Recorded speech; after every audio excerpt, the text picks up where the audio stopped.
Before you can create a healthy relationship with others, you first have to create a healthy relationship with yourself. Welcome to Let's Talk About It with your host, Dr. Janie Lacy. Janie is a nationally respected psychotherapist, and on this show, she and her featured guests will help you discover and break patterns in your life that can contribute to self-sabotage and unhealthy relationships. Now, here is Dr. Janie Lacy.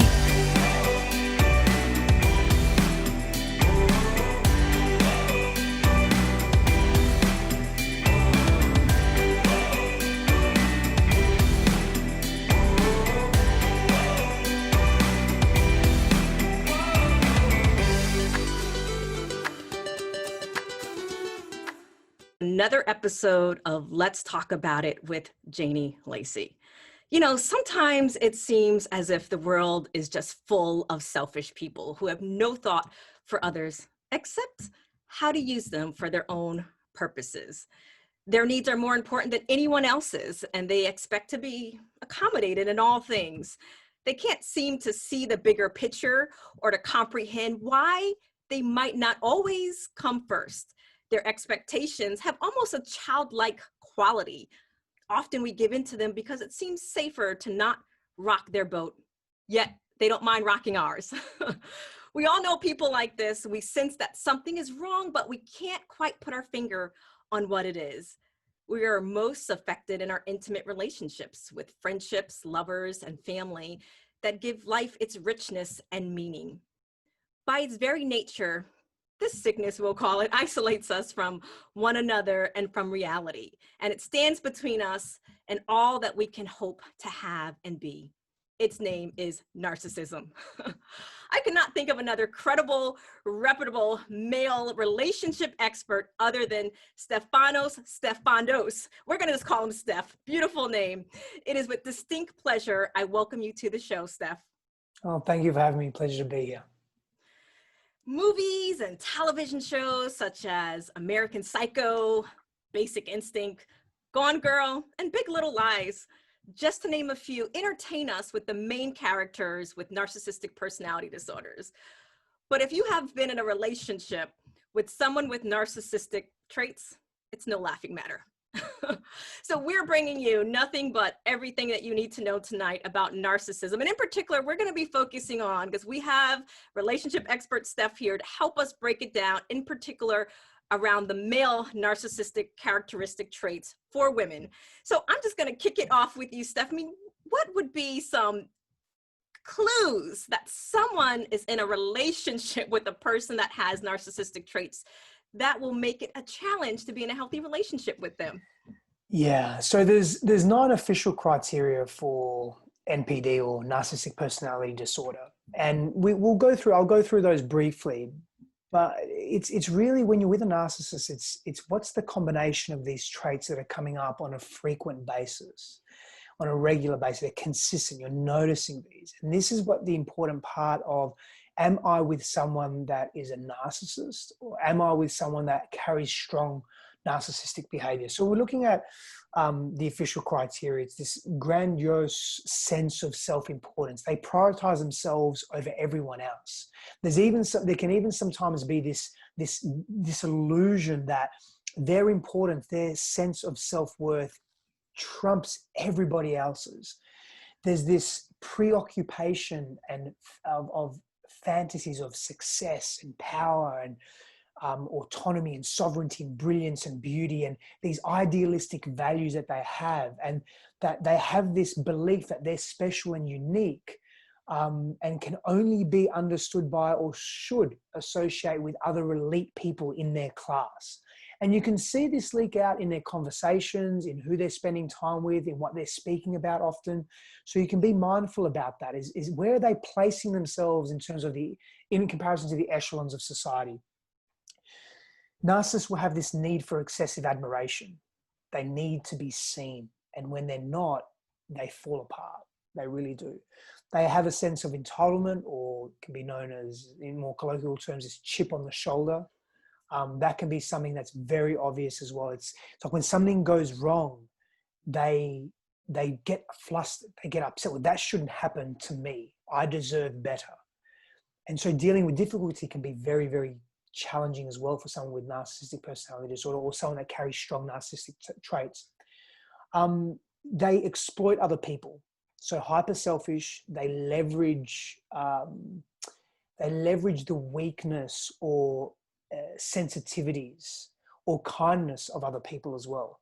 They lack empathy and compassion. Very difficult to connect to how other people are feeling. There's almost this blankness, this staring over of, I can't even connect to your pain right now. And they legitimately, sincerely can't.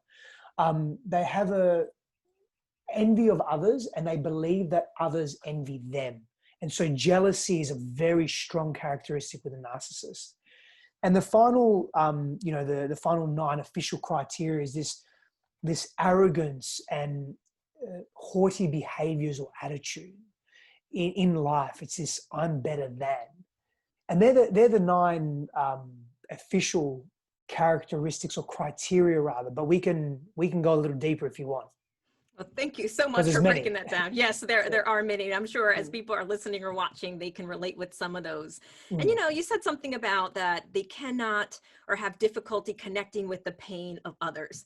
And when I think about that, I would think about that there probably are certain kinds of personalities that are more vulnerable to being attracted to a narcissistic personality or someone that has traits. Could you share with us some of your expertise on the types of people who a narcissist would be attracted to, or the types of people who would be attracted to a narcissist? Yeah, so most people with NPD want to feel good about themselves, and they'll do anything to feel good about themselves. And so they'll gravitate towards people that ultimately will make that happen. So either they will feel special through association, we spoke about that as part of the 9 criteria, or they'll feel very powerful in taking someone down, in hurting others, in being, in overpowering others, in being overbearing in their actions. That someone who appears mentally, physically, or emotionally strong even, they want to take them down, or someone that's weak. So people pleasers, people that, when I say weak, people that they lack that self-confidence. They don't believe in themselves. They don't have that heightened sense of self-worth. They contort themselves to make others happy. So narcissists will be attracted to those types of people. And ultimately there are 4 types of people who narcissists tend to be attracted to. So people who are impressive in some way, shape or form, because they want to associate with that. So they're going to be attracted to these personalities because they want what they have, and they'll do anything to take it. They want to be with people who are constantly complimenting them. So people that look up to them, they're going to attract those types of people. They're going to attract people that are popular and socially advanced, people that are in the media, people that are looked upon really well. And they're going to attract people that validate their feelings. That's an important part as well. They want to be validated. They want to be seen as a narcissist. You want to be feeling very, very special. And someone that essentially, as part of that, they're not going to leave them. They're going to be almost attached to them and desperate for their energy. So they're attracting wounded people, people that haven't resolved their childhood issues, people that haven't resolved their trauma, people that feel they need other people to function and be of value in the world. So a word that comes to mind as I hear you describe the types of people that would probably be attracted to a narcissistic personality, the word codependency comes to mind, where you're cold, but you give someone else the sweater, especially if they need the admiration. Is that right? 100%. So codependency, we're far from interdependency here, from healthy interdependency. We're in codependency where basically I'm going to contort myself to make you happy, even if I sacrifice my needs. And I'm just going to keep doing that, building resentment, yet also being addicted to what your needs are. Addicted. It's a very relevant word when we're talking about the narcissistic empath relationship in particular. And I think about the term love bombing, especially when it comes to people that will meet a narcissist and they have some type of void because of their codependency. And the love bombing, I would want you to speak a little bit about that, because I imagine that has a lot to do with how might we miss a narcissist. So if a female is listening to this and she's thinking about her own recovery, her own healing, and she's thinking about, how did I miss this? I mean, what would be some of your tips or thoughts around how we might miss a narcissist?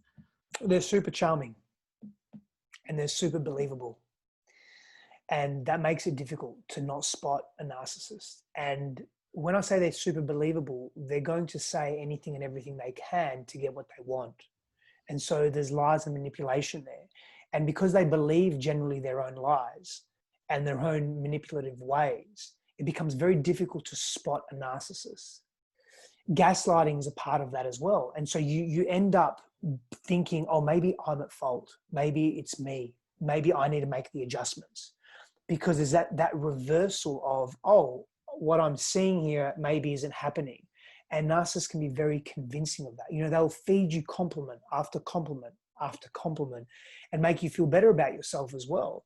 And so that makes it very, very difficult to spot. Something that most people don't look at, and I started thinking about this probably in the last few months, is, see, most narcissists don't have long-term friends, right?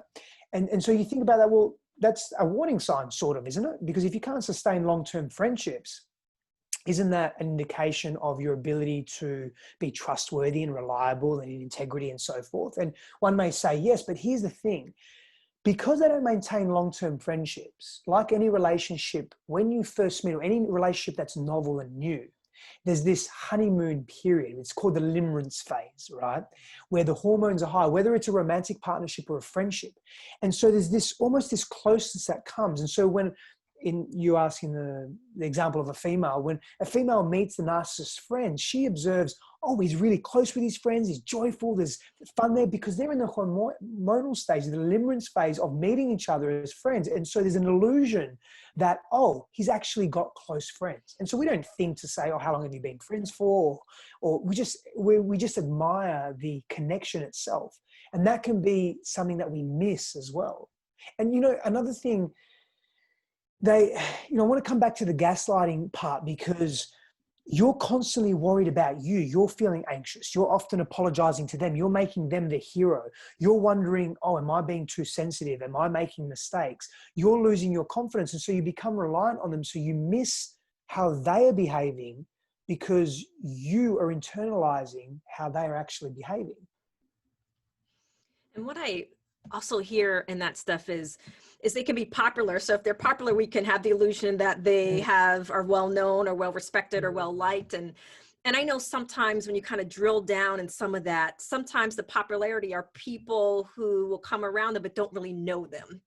So then when that kind of happens, you know, I'm wondering, I like to use this term, and I'm wondering your thoughts about it, is how do narcissists then use stealth control? So in a romantic relationship, you know, you now see they're popular, they charmed you, they love bombed you, and now you're hooked and you're attached. So what are your thoughts about that stealth control for women that are listening or watching? Well, it's manipulation. So they're not going to ask for things directly. You know, that's an important part. And you'll almost be in a position of overthinking, and you're always going to be in a position of being dependent on them as well.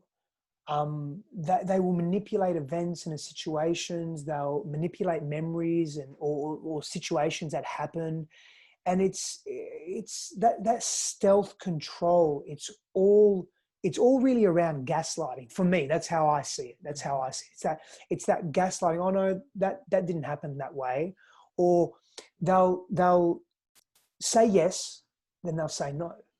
They'll say yes, then they'll say no. Maybe it's going to an event or going to dinner, or they'll ask you to choose, and then they'll be upset at you for choosing and claim that you didn't give them the opportunity to be autonomous or sovereign in the decision making. They'll make you feel bad. And then what's happening is they're controlling your emotional well-being and how you feel about yourself and how you feel about them as well. And so now you're indebted to them. Narcissists will go into, because it resides on a spectrum. There's no one way of being with narcissistic personality disorder. Maybe they'll go above and beyond for you, and they'll hold that in credit. Well, I did this for you and I did that for you. But again, they'll prey on people that are susceptible to that. People that are people pleasers, people that feel guilt and shame and harbor that within themselves. And a narcissist can pick up on that because a narcissist is so hurt himself or herself. So you said people pleasing. So I think it would be important for us to kind of break that down a little bit, because I think a lot of people can relate with the people pleasing aspect about doing for others, and they find that they get their worth through that. So in what ways could that be an unhealthy trait where that makes them prey to the narcissistic male in particular, if we're looking at the female? Well, in people pleasing, we're losing ourselves. We're losing the sense of who we are. We're losing our identity. We're wrapping up our self-worth, our happiness, our sense of joy, basically any emotional state in how others are perceiving us, treating us, or how they feel about us. And so that's a lose-lose game when we're talking about the game or parts of the game of life. And what we also don't understand with people, most of the time we don't understand with people pleasing, is it's actually quite selfish. And you think, well, hold on a second, people pleasing is all about giving. Well, yeah, it is, but it's giving in order to feel some sense of self-worth. Oh, I feel good now. But that's very short-lived. And so we have to give again. So there's more contortion, there's more resentment. And particularly people with power, because we perceive them, if they have power, if they have this grace, this social, if they're a social icon, then I can feel better about myself giving to them. And if they're so important and they're on this hierarchy, they're on this pedestal, and I'm giving to them and I'm doing for them, then I'm going to feel so much better about myself. And we get lost in that game. So if we look at what a healthy relationship should be, basically, it sounds like it should be a tennis match. It should be mutuality that you give to each other, and not a one-sided relationship where you're just giving, which can be a clue to being in an unhealthy, narcissistic, empathic type relationship. Yeah, I very much agree with that. I think it's a reciprocal reverence that we share for each other. We're able to give, and we give from a place of heart with no rigid expectation of something in return. And we're also able to receive when someone does something for us, whether it's a gift or a gesture or a form of an expression of adoration, we're able to receive that openly because we believe we are worthy of that. But that requires, Janie, you know, that requires deep inner child work and shadow work and understanding how we've grown during our developmental years, how we've learned to give and receive love, how we see and view ourselves. Do we shame our bodies? Do we shame our minds? What's our self-talk? Is that harsh and rigid? And all of this requires effort and work, of course. And when someone doesn't do their work, then what I'll see, especially when it comes to the narcissistic type relationship, it's real easy in that people-pleasing personality to give the narcissist their playbook. They give them everything that they know about them because there's a lack of self-awareness and they're still operating underneath that veil of consciousness. So then with that being said, with that playbook, could you talk a little bit about the twin fantasy in that term when we look at narcissistic relationships, and why females in particular need to know about that twin fantasy and how they get swept into that whole, I found the one in the soulmate, and with a narcissist, how that probably is not necessarily the case.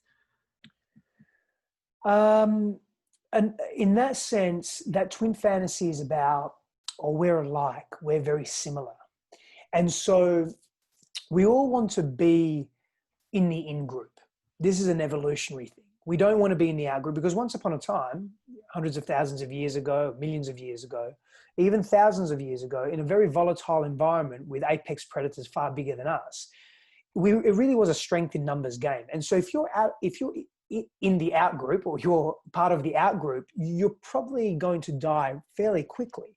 Now, from a neurological perspective, that's ingrained within us that there is a strength in numbers. We're going to survive when we're together. And so because of that, we all want to surround ourselves. We often want to surround ourselves. Yes, difference attracts, and similarities, we retain relationships through similarities as well. And so that twin fantasy is that narcissist projecting his fantasy of, oh, if we're alike, then I'm like you. And if I idolize you, then I get to be like you. Then people are going to idolize me as well. And it works in reverse too, in order to manipulate that individual. So as far as I understand the twin fantasy concept is that individual, that man is going to, in this case, man, woman, that man is going to project, oh, we're very similar. We are very similar. And then the woman feels safe. And then he manipulates. And then he has control. Exactly. So, what I would add to that is there's also this part where they can study you. So they learn what you Yes. like, they learn, they're watching you, and sometimes they can in their mind they're a few chapters in. So they've learned about you, and they kind of seen how you move. So then when they come upon you, they kind of mirror back to you what they think you want or what you think you like. Mm, So if someone doesn't want to have kids and they find out that you don't want to have kids, and so then they'll kind of present to you, well, I don't want to necessarily have kids, and you're thinking, wow, this is my match. So then you get to that place of, well, I met my soulmate. So when I'm working with women that are in recovery from working with from being with a narcissist, that's what they'll say. Steph, is I thought I met my soulmate. He was perfect. yeah. He had everything that I ever wanted. And they kind of get into that fantasy of it.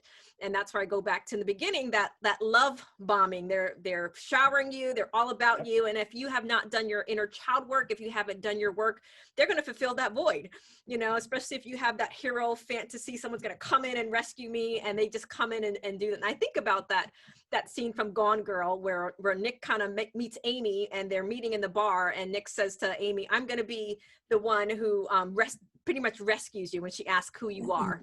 And it's kind of like that embodies that fantasy. And Amy was just taken with Nick, and then woof, off to the races. The Gone Girl was like love addiction on steroids. Yeah. So then what do narcissists want when we talk about that scene with Nick and Amy and Gone Girl? So what do narcissists want when they first meet a love interest? How can you educate the women that are going to be listening to this or watching? Well, I remember reading Dr. Eleanor Grenberg or Greenberg, PhD, saying something about the three types of narcissists. And there's the exhibitionist narcissist who wants to be admired. So that's what they're really going to want when that love interest is sparked. There's the closet narcissist who wants to be associated with someone whom they admire. We've spoken a little bit to that, right? Someone that they put on a pedestal and so forth. And then there's the toxic narcissist who wants to dominate and make another person feel worthless. And this is what we spoke about the spectrum. There's not just one type of narcissist. And so generally when a narcissist meets a love interest, it's more than likely going to fall under these three categories. So where does the whole flying monkey comes into play when they kind of use other people to bid their position to kind of create that that position for the person who let's kind of identifies the empath? Where would you have seen that kind of play out when they kind of use other people to bid who they are and to kind of vet them? So then that person now has all these people around them who see something in this narcissistic personality. So kind of creates this confusion for them. Look for that individual feeling nervous about themselves. Look for that individual having low self-worth and doubt about themselves. And then he needs others to vouch for him. He needs others to validate him as well and to prove that he's something of substance. It also can be part of that manipulation track. Sometimes it's conscious, sometimes it's unconscious in terms of the thought out plan of that. But it can also be just, again, more credibility means more validation, means more worth, means a higher chance that that narcissist can control the situation.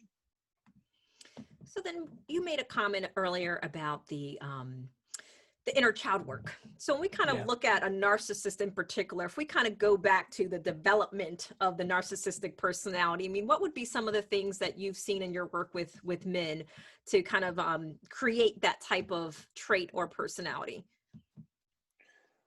Oh, a great deal of neglect from parents, from primary caregivers. So we're talking about abuse as well. Deep abuse. We're also talking about an inflation of the ego, an inflation of the self. So we're talking about that individual as a child being made to be a god, basically. That's also part of it too. Often more so, and again, when we look at the science behind this, we're looking at potentially physiological issues happening in the brain. And that's why many would say that NPD is not reversible. I don't know if I completely agree with that. And I've done a lot of research. Have I done enough? I'm not sure. It's the jury's out on that, right? And maybe, I don't know, we can go into that conversation, but that's a tough one. But people that have experienced a great deal of abuse, bullying, that have lost their power as children, that their power has been taken away from them, Again, that sexual abuse, physical abuse, deep emotional abuse, being told that they're not good enough over and over again, low self-worth. And they're just really trying to claim their power back. And they'll go, human nature says that we'll go to extremes to be able to do that. And again, the other end of the spectrum is that inflation of ego. And whenever that's threatened or questioned, the narcissist or the developing narcissist will dig those heels in and go back to what mum and dad said, or go back to what he or she were taught about how good they are. So it comes from really a lot of wounding, a lot of pain. So then you mentioned, and I don't know if you can make a comment in a few minutes, but yeah. What is your thought about, can a narcissist change, or someone that has narcissistic traits? I mean, what would be some of the key elements that you've seen with your work with men that's created a certain change where they can move from that toxic relational dynamic to a healthier one? I think it depends how deep into NPD they are, or how deep into the narcissistic traits that they hold are. But the key ingredient, and this is very difficult for a narcissist, is self-awareness. That's where it starts. And most narcissists, they can't see the forest through the trees. And so what do most people need to experience? Enough pain to change. And to realize that, wow, I've really hurt all these people. But then, we're talking about them slipstreaming into empathy. And probably the only way to get there is for them to feel immense personal pain themselves, that they can then relate to others to some degree. And then some level of change can begin to transpire. So that's the quickest way I could probably answer that in a couple of minutes. Sure. So it's like self-awareness is the huge piece. And I would imagine also a willingness to want to do the inner work. And that willingness says, you know what, there's other things that I can, or curiosity would be the word that I would use, Steph. There's curiosity about the self.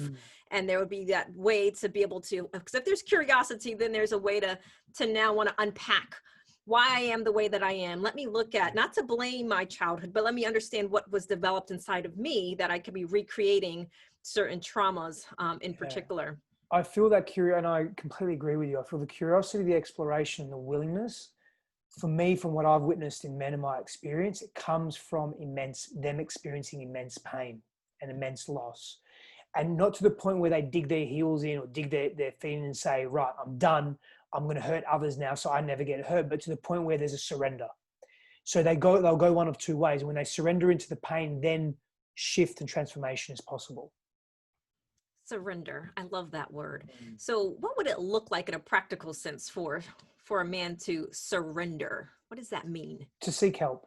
To say, I can't do this alone. I need help. Counseling, men's groups, psychologists, psychotherapists, shamans, spiritual healers, guides, whatever, a coach, whatever it may be. So I can't do this on my own. That's a very practical, pragmatic step for a man to take in wanting to transform himself. Wow. So you broke down what a narcissist is, and you broke down why we miss a narcissist, and then what are some of those things that we can look at for that type of personality so that people can educate themselves. So when we come back, I have some more questions for our guest, Steph, who is breaking it down for us ladies all about narcissistic personality traits and being in a relationship with one. So we will be right back with Let's Talk About It with Janie Lacy, with our guest, Steph, relationship expert.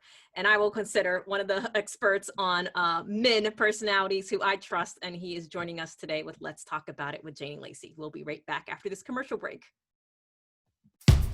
Are you often attracted to unavailable partners? Feel like you can't stay but can't leave a toxic relationship? Obsessed with thinking about a current or former lover? Feel resentful that you're always taking care of the other person? The Woman Redeemed Therapy Program is for women who want to break free from toxic relationship patterns so they can find the love they truly deserve. This program is a safe, nurturing environment essential for building self-worth and acquiring the tools to work through challenges and create your best self. We invite you to begin the journey today to start building the new you. Call 407-622-1770 or visit lifecounseling.solutions.com. That's lifecounseling.solutions.com.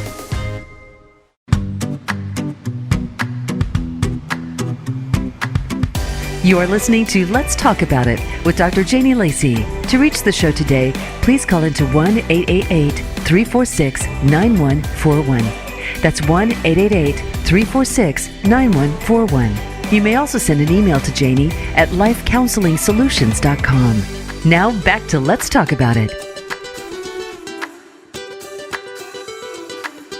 Let's talk about it with Janie Lacy, with our special guest Steph, who is breaking down narcissism for all of our ladies who are tuning in and who want to know and unpack the relationships that they may have experienced. But I want to take a quick turn here, Steph, and I'm wondering for you, what has been the top 3 areas of concern that people have been sharing, and what's been keeping them up at night during these challenging times? What have you seen? Oh, I'm going to condense it to only 3. Look, definitely fear and worry about health, one's own health and health of loved ones, and financial situations, job loss, job security. A lot of fear around uncertainty. What's next? What does the world look like? What does it feel like? Where do we go from here? Love has been a real big challenge for people as well, because people are having this fear around connecting. Am I connecting with someone safe? Who have they been mixing with? Do they have COVID in some capacity? Is it dormant within them? What is it? People are really scared about this. So people that are dating, singles, there's trepidation around and concern around, I want to be with someone and I have apprehension and fear around it. So there's some of the big things, and for families particularly, is homeschooling and just having their children be with friends. They want their children to be social, and they're torn. And that's a big thing for parents as well. And kids are suffering because they want to be with other kids. They want to play. That most children don't really understand what's going on per se, and there's some limitations there. So that's been pretty tough for people, Yep, I totally agree with that, Steph, because during this time I've become a teacher, a homeschool teacher, which I never thought I would be. Wow. And a funny joke about that, my son had said to me one day, he said, "You are the best teacher I've ever had." And I said, "Rylan, well, why is that?" And you want to know why, Steph? He said, "Because you've been so lenient." It wasn't necessarily a good thing, but absolutely. I mean, families, the schedules and the things that we were used to just kind of were changing. We had to make some adjustments, but I also see that there's been also, outside of the fear and all those things, there's been some beauty that have come from these times as well. And that's more togetherness and checking on our elders and those people who were maybe at a distance, but it is different because my son is an only child. So he's been having Zoom meet and greets. Who would have ever thought? Wow. But, I want to go back to just talking about toxic relationships and just been, especially with the narcissistic empath type personalities. I mean, so what are your thoughts with, do you really know your mate? Because inquiring minds really would like to know this. So these are the questions that I get, is what secrets that men are hiding that they don't want women to know, and why exactly? What are your thoughts about the secrets that men keep and why they keep them? It's a great question. So men are going to keep secrets for 2 reasons. Well, two core, well, not 2 reasons, but a few different reasons. So let's look at that. The first is, let's stay with where we were for a moment around a man that carries narcissistic personality disorder. So he's going to keep secrets to manipulate. Okay. What we don't often look at with men is men keep secrets because they're scared. They're scared of rejection. They're scared of humiliation. These are core fears that not only within men, but within all people, but particularly men. Rejection, humiliation, judgment. They don't want to be judged. And so there's a fear around that. There's shame. Men internalize shame massively. They make themselves wrong because a man's worth is very much connected to status and how he's perceived. Whereas there's evolutionary links to this, and a female's worth and worthiness in the world is more tied to her beauty and aesthetic and her nurturing, the nurturing aspects of herself, her care and compassion. And so, again, this is generally speaking. Of course, some men carry self-worth in their aesthetics as well, 100%, and vice versa for women, but just generally speaking. And so because men tie so much of who they are and their value and worth in their status, they'll hide certain things. So this is a great question. And in no particular order. So financial secrets are very common amongst first dating and meeting and so forth. Men are embarrassed. If I'm not making enough, what is she going to think of me? And the other side of that is, well, if I make quite a lot, is she going to take it from me? Men have these irrational fears as well. And it's not, it's, it's amplified in our culture, in our media, in the litigious society, particularly in America that we live in. So that's the money part's a big thing. And people are very nervous to speak about that. Another thing that men secrets is they pretend to be interested in what you're interested in because they want to bond. They don't want to feel that rejection. They don't want to be wronged. And they also want to be intimate as well. Not just sexually intimate. They want to connect emotionally as well. It's a fallacy that men only want sex. Men do want sex. So research has been done on this. One of the top 2 things that men want is more sex. But the sex is a gateway to something else. It's to intimacy, connection, to be seen, to be accepted, to be appreciated, to be respected deeply. So it's more than just that. So, early on in a relationship, men will do this. They'll pretend, but then later they turn into their quote unquote true selves. But that's also part of the limerence phase, that honeymoon period where you have a hormonal concoction of many different hormones moving through your body. And all you're seeing is this polarized version of the other person and of yourself. And so we're always putting our best foot forward, right? Men also keep secrets about previous relationships. And this is largely because they don't want to be judged, particularly if they've done things in the past that they're not proud of, or if they've had unsuccessful relationships, because they equate that to them being failures, even though, people break up all the time. There's, reason, season, lifetime that we're together in any type of relationship. So they have this aversion to speaking about that. And then finally, I would say men hide their emotions. And because they hide their emotions, they secretly feel depressed and lonely. They feel isolated. So they pretend, they put this false bravado on, this confidence that they feel good and they've got it all together, but really they're hurting inside. And they don't want to present that on first dates or when they first meet a woman, because they then think that they're going to be perceived as weak or not enough or not seen with great reverence and respected and appreciated. So there's some of the things that men would hide at the beginning of a relationship, and why.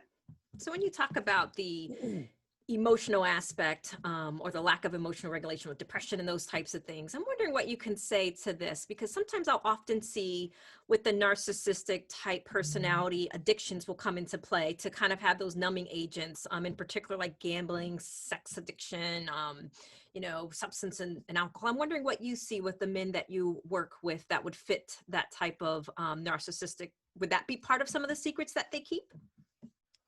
Oh, absolutely. Any compulsions, any addictions that they have, anything that's extreme that doesn't put them in good favor, such as alcohol addictions, drug addictions, gambling, sex, pornography, masturbation,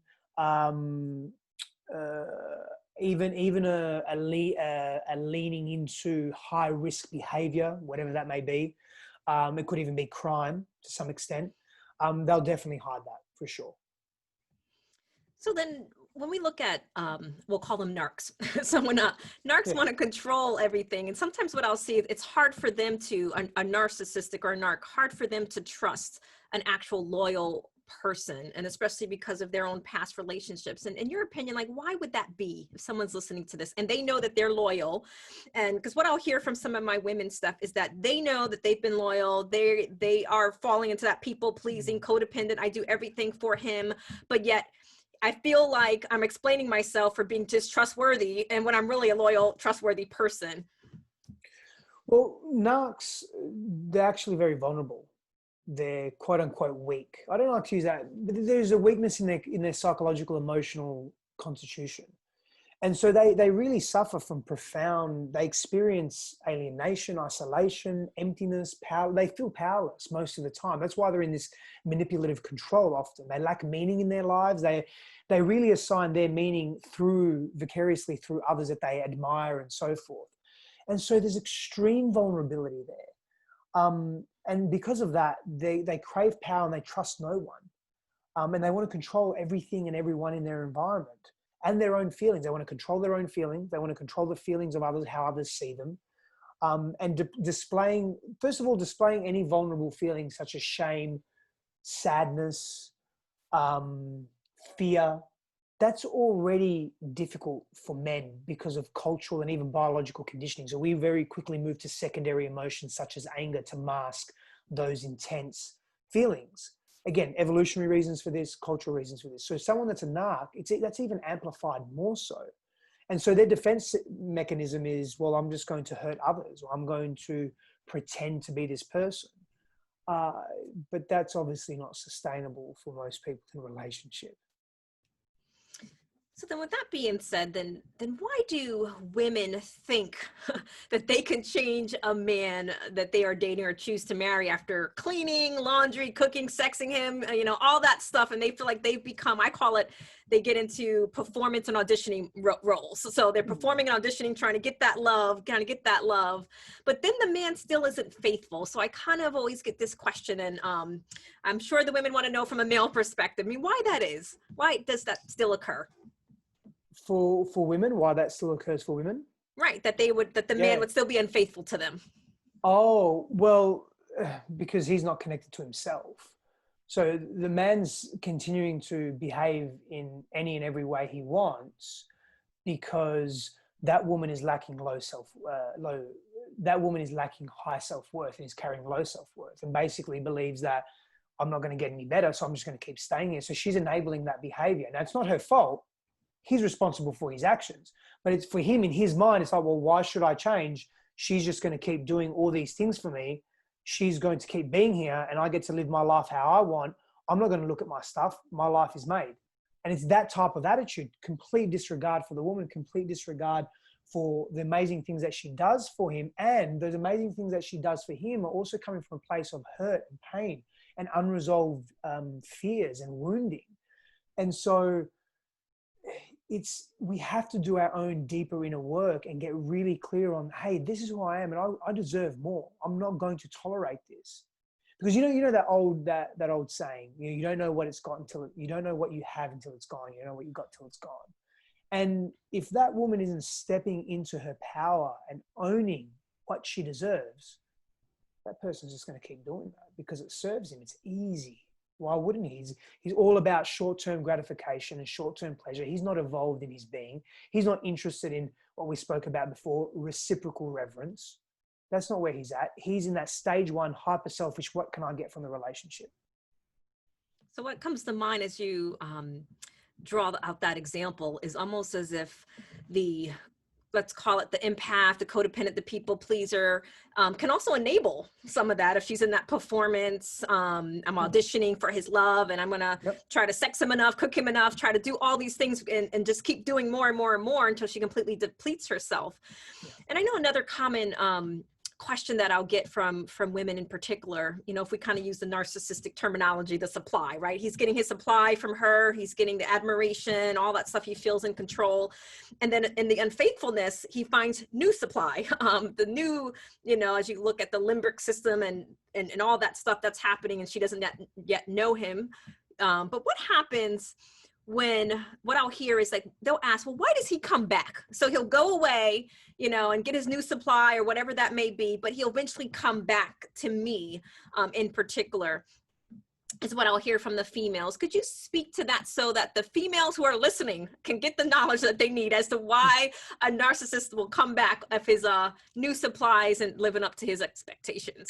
He's coming back because you're familiar. He's coming back because you're safe.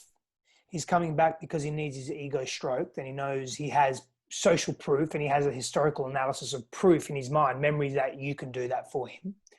It's safe in the sense that he knows he can push the edges. He's had that experience. He can gain dominance. He can feel back in power again. And it's an easy win for him. Because in a narcissist's mind, sometimes it's really simple. It's wins and losses. It's as simple as that. Am I winning? No. What can I do to win? I'm going to go back to what's familiar. I'm going to go back to what I'm accustomed to. I'm going to go back to what I know where I can get that dopamine hit. And also after being away for a while, it's novelty again. If we were just to get honest with ourselves for a moment, we've been in relationships and then after a while, after a number of months or years, that relationship, it's not novel anymore.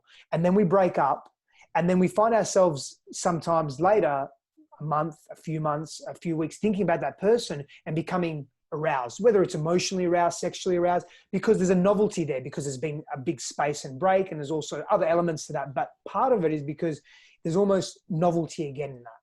And so that narc will just cycle and cycle and cycle and keep getting those hits, because not only is there novelty, but there's some guarantee there, or at least in his mind, because he's had an experience with that person before. So there's familiarity there, and he knows how to manipulate the situation.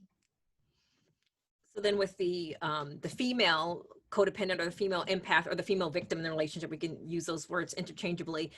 You know, part of that, and we were just talking during the break around your inner child workshop, is them also understanding that familiarity. So that narc, who are they recreating in that relationship, whether it's the absent father, whether it's the mom who was in the home but she wasn't, because I always say that sometimes women are also trying to find their nurture of their mother or the lack of in the bed with men. So I'm wondering if you can speak a little bit about that. I know you're getting ready to have some workshops around inner child.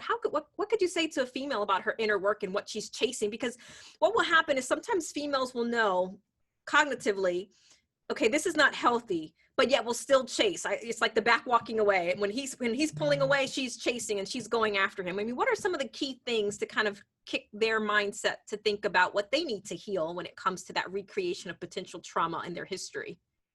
So we're talking about, you know, aspects of healing the inner child. And we have to go back to learning how to reparent ourselves.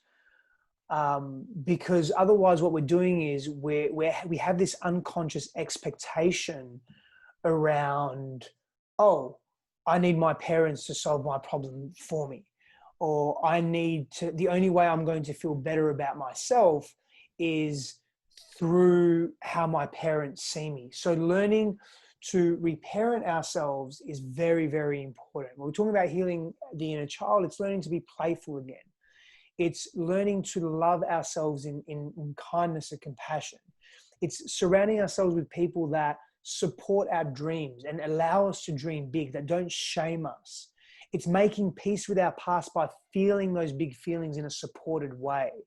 It's not making ourselves wrong for the choices that we've made in our lives, but rather choosing to learn from them. And this is part of healing the inner child. And if you have children, it's, you know, loving your children, loving those children the way that you weren't.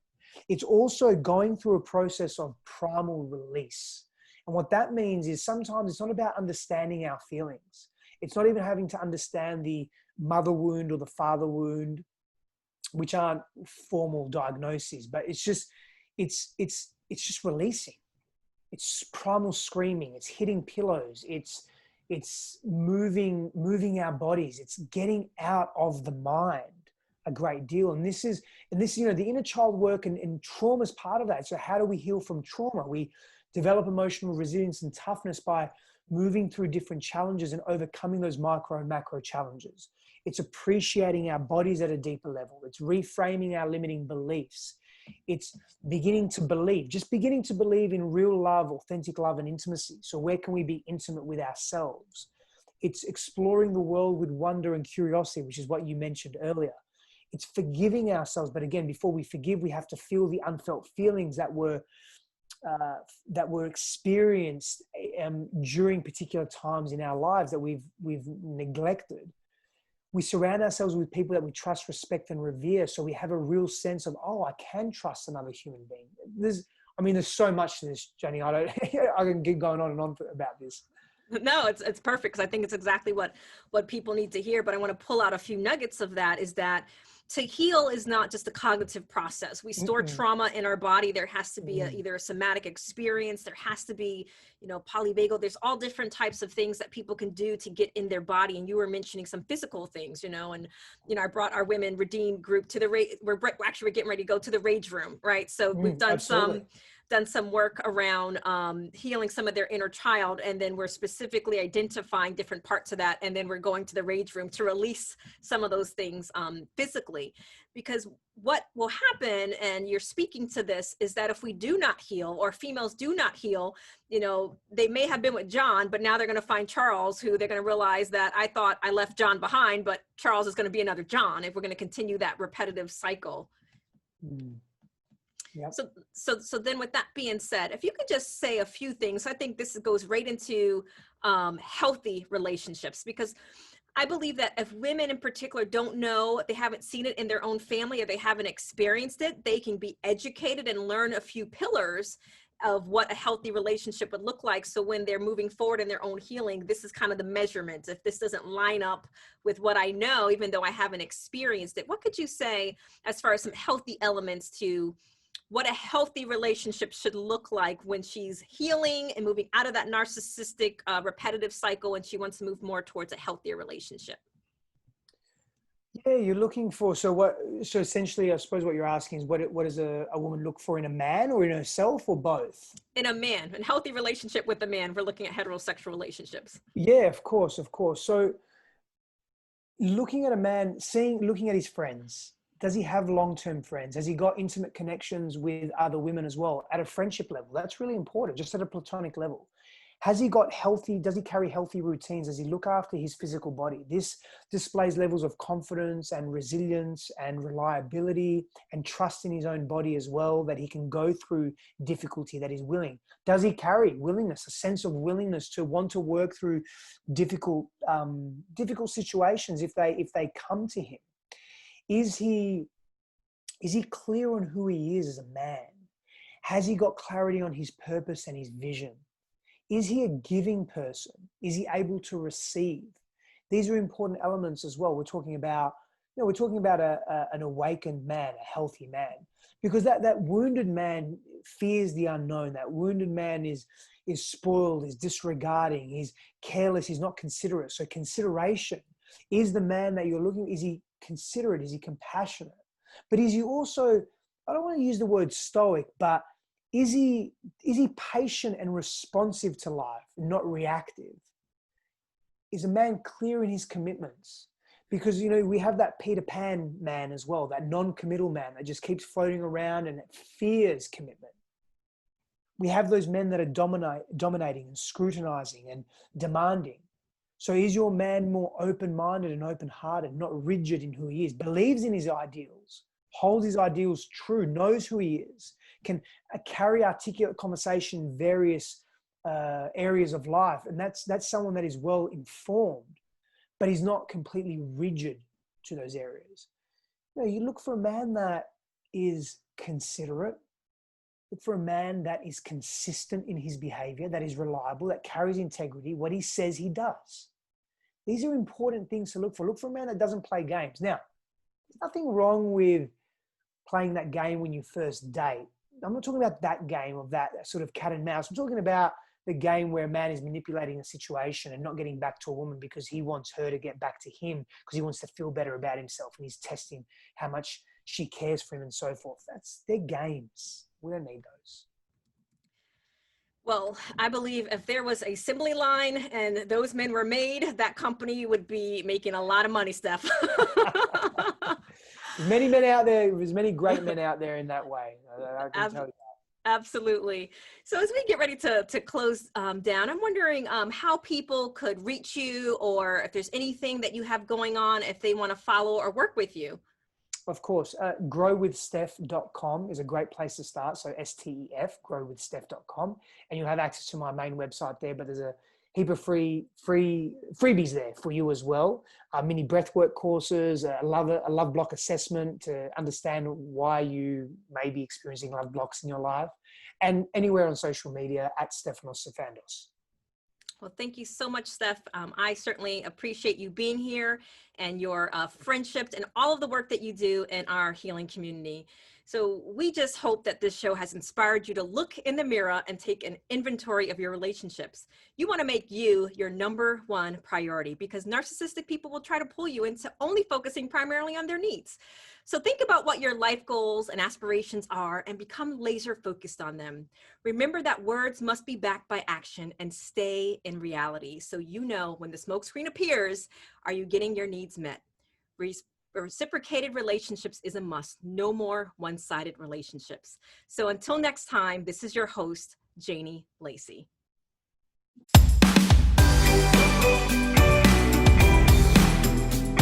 Thank you for tuning in. Let's Talk About It can be heard live every Wednesday at 5 p.m. Pacific Time and 8 p.m. Eastern Time on the Voice America Empowerment Channel. Please join your host, Dr. Janie Lacy, for another edition of the show next week.